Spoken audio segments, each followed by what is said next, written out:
Bismillahirrahmanirrahim. So the topic of our discussion, today's discussion is classification of the organic compound. Classification कहते हैं तकसीम को of the organic compounds की.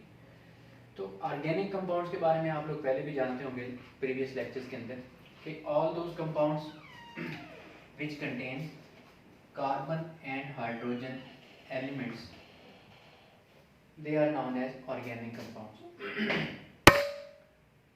उन्हें आप ऑर्गेनिक कंपाउंड्स के नाम से जानते हैं. तो उन तमाम ऑर्गेनिक कंपाउंड्स का मुतालिया हम केमिस्ट्री की जिस ब्रांच के अंदर करते हैं उसे आप ऑर्गेनिक केमिस्ट्री कहते हैं.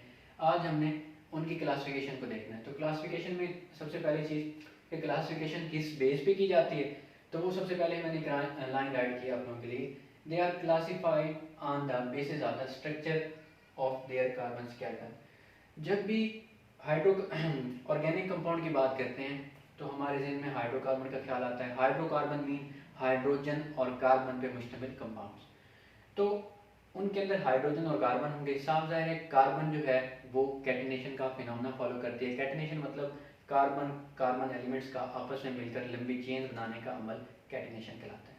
तो कार्बन कैटिनेशन का मुजाहरा करती है, तो एक दूसरे के साथ मिलकर कुछ ढांचे कुछ स्ट्रक्चर बना देती है जिसकी वजह से इसके काफ़ी सारे कंपाउंड बन जाते हैं. तो उनको हम आज क्लासिफाई करना सीखेंगे.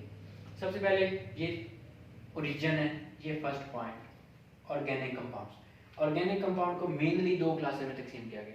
सबसे पहले आप सिंपल वे में कहेंगे एक ओपन चेन और एक क्लोज चेन. ओपन मतलब खुली हुई चेन, जैसे मैंने ये आपके सामने एक चेन बनाई. इसमें कार्बन का चेन का पहला एलिमेंट और आखिरी एलिमेंट आपस में जुड़ा हुआ नहीं है, तो ये आपके पास होगी ओपन चेन. दूसरी आपके पास जो टाइप है वो है क्लोज चेन. क्लोज चेन के अंदर देखें यहाँ पे जो चार कार्बन थे इन्हीं को हमने मिला के लिख दिया.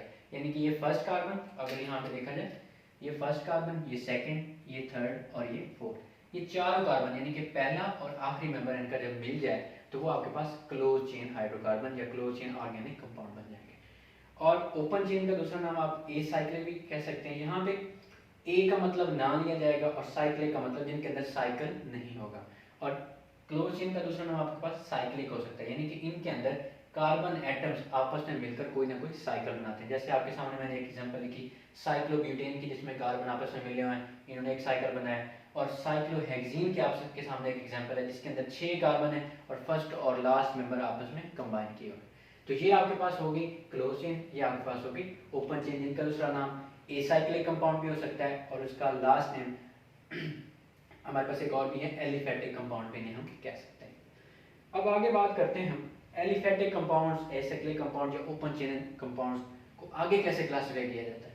तो ओपन चेन कंपाउंड को मजीद हम दो कैटेगरीज में क्लासिफाई करते हैं. सबसे पहले जो कैटेगरी है वो है हमारे पास स्ट्रेट चेन हाइड्रोकार्बन्स और जो सेकंड कैटेगरी हमारे पास वो है ब्रांच चेन हाइड्रोकार्बन. जो स्ट्रेट चेन हाइड्रोकार्बन है, जैसे नाम से जाहिर हो रहा है स्ट्रेट, स्ट्रेट मतलब सीधी.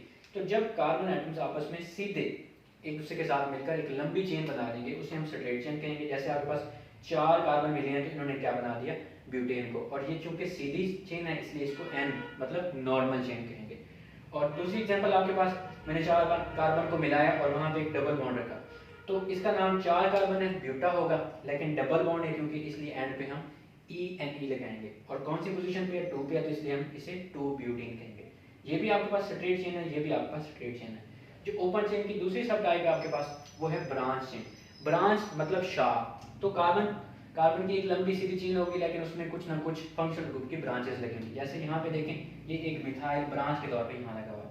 तो इसका नाम जब भी एक फंक्शनल ग्रुप दरमियान वाली कार्बन के ऊपर अटैच होगा तो इसका नाम आपके पास आ जाएगा आइसो. और टोटल कार्बन 4 है तो इसलिए आप इसे आइसो ब्यूटेन कहेंगे.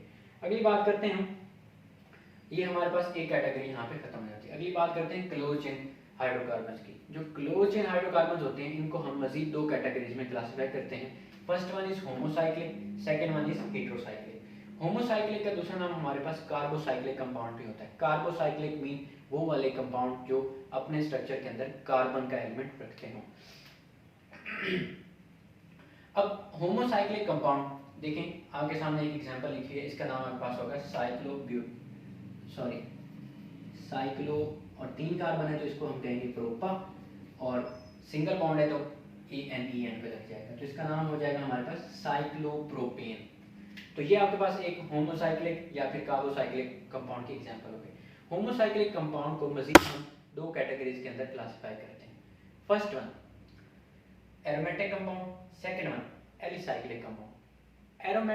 एरोमेटिक का लफ्ज जहाँ पे भी आए जहन में रखें वहाँ पे बेंजीन की बात होगी, और ये आगे सामने एक बेंजीन करेंगे जिसमें 6 कार्बन हो और एक डबल बॉन्ड, फिर सिंगल बॉन्ड, फिर एक डबल बॉन्ड, सिंगल बॉन्ड, यानी कि टोटल 3 डबल बॉन्ड और 3 सिंगल बॉन्ड हो एक रिंग के अंदर और 6 कार्बन हो, तो उसे आप बेंजीन कहेंगे।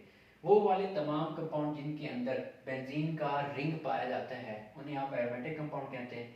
जैसे आपके पास ये सामने एक एग्जांपल बेंजीन जिसके अंदर 2 रिंग आपस में कंबाइन हो जाए उसे आप नैफ्थलीन कहते हैं, और जिसके अंदर 3 बेंजीन के रिंग आपस में मिल जाए उसको आप एंथ्रासीन के नाम से जानते हैं।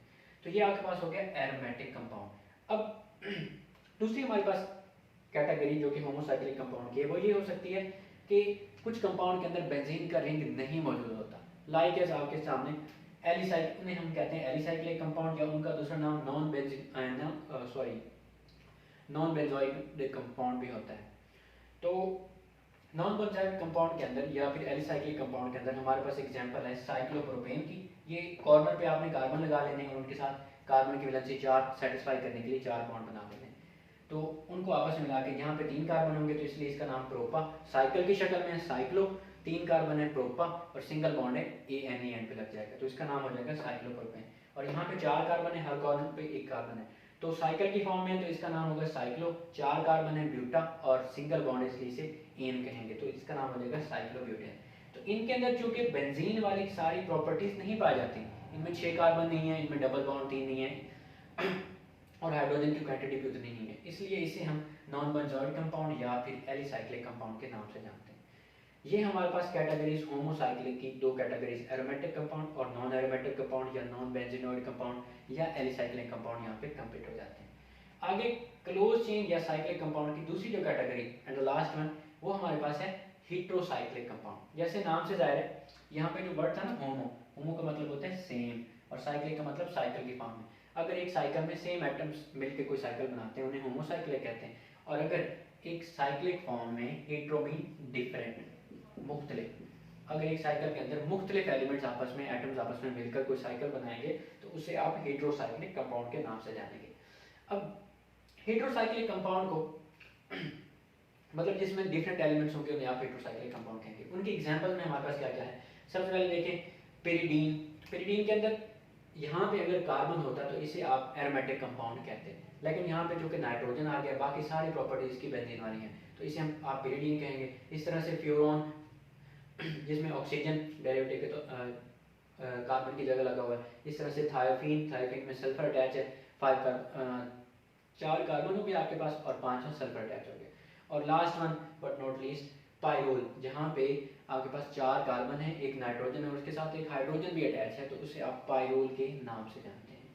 तो ये सारा इंट्रोडक्शन आपके पास हो गया classification of the organic compound के ऊपर। प्रीवियस लेक्चर में हमने ये देखा था कि जो आपके पास 10 ऑर्गेनिक कंपाउंड्स हैं वो आप लोग किस तरह से इजीली मेमोराइज किस तरह से कर सकते हैं। अब तक के लिए इतना ही, इंशाल्लाह next time we will come up with इंशाल्लाह नेक्स्ट लेक्चर। टिल देन अल्लाह हाफिज़।